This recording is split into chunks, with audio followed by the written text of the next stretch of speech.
क्या कहना है, खुद माननीय उच्च न्यायालय में शासन ने ही अभी अभी एक काउंटर लगाया है, जो शासन के अधिवक्ता ने कहा है कि विभागीय अधिकारियों ने गुमराह किया है।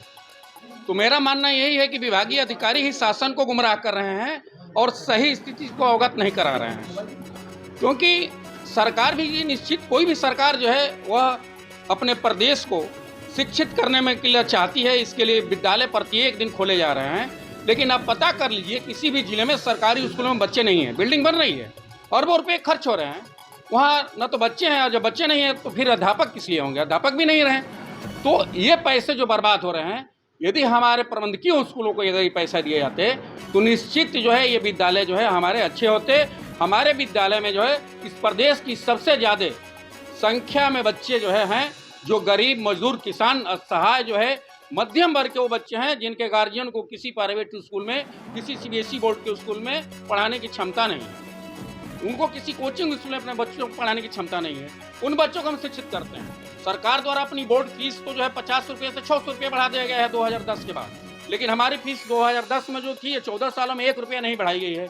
हमारे लिए सरकार के यह जानकारी नहीं है, हमारी कोई सूझ नहीं है। लगता है कि जैसे सरकार के लिए हम लावारिस विद्यालय हो गए हैं, हमसे कोई मतलब नहीं है। हम यही चाहते हैं या तो सरकार हमारे विद्यालय को जिस तरह से सरकारी स्कूलों को देख रही है उसी तरह से हमारे विद्यालय को देखे। मतलब आपका कहना यह है कि सरकार को ग्रांट देना चाहिए?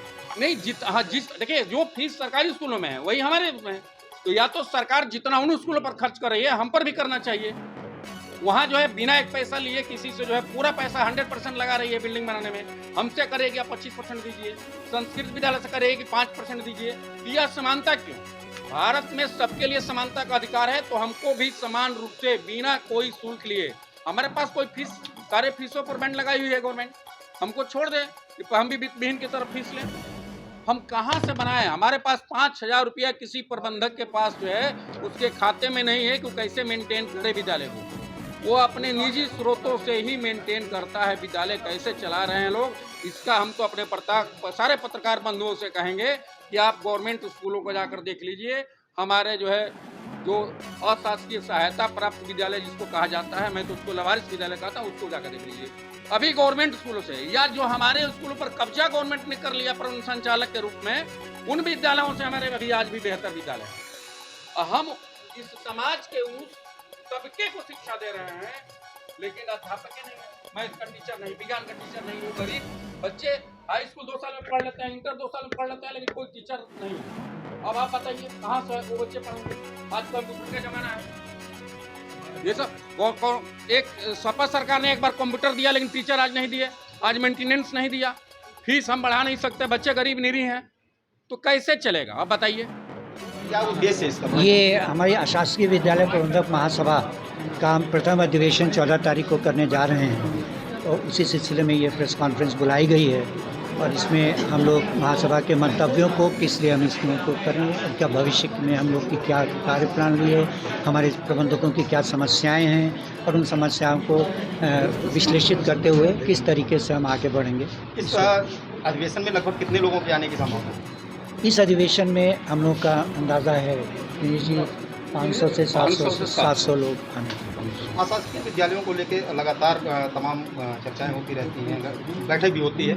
इनकी समस्याएं क्या क्या हैं जिन पर लगातार लोग बात करना चाहते हैं? सर, समस्याएं इनकी बहुत विकट हैं, और सबसे बड़ी समस्या ये है कि इन अशासकीय विद्यालयों की जो धरातल की स्थिति है उसका सही फीडबैक, प्रतिपुष्टि मेरे ख्याल से गवर्नमेंट पर नहीं है।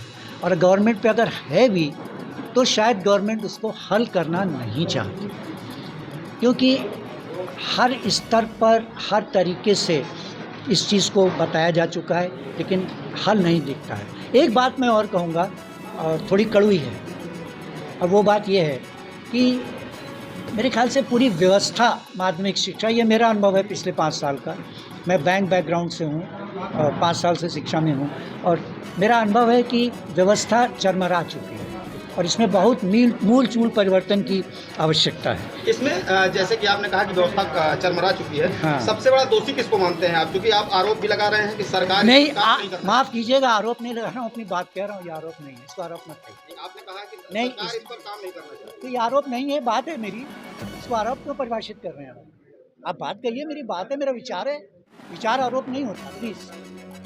ठीक है हाँ अब फिर से कहिए प्रश्न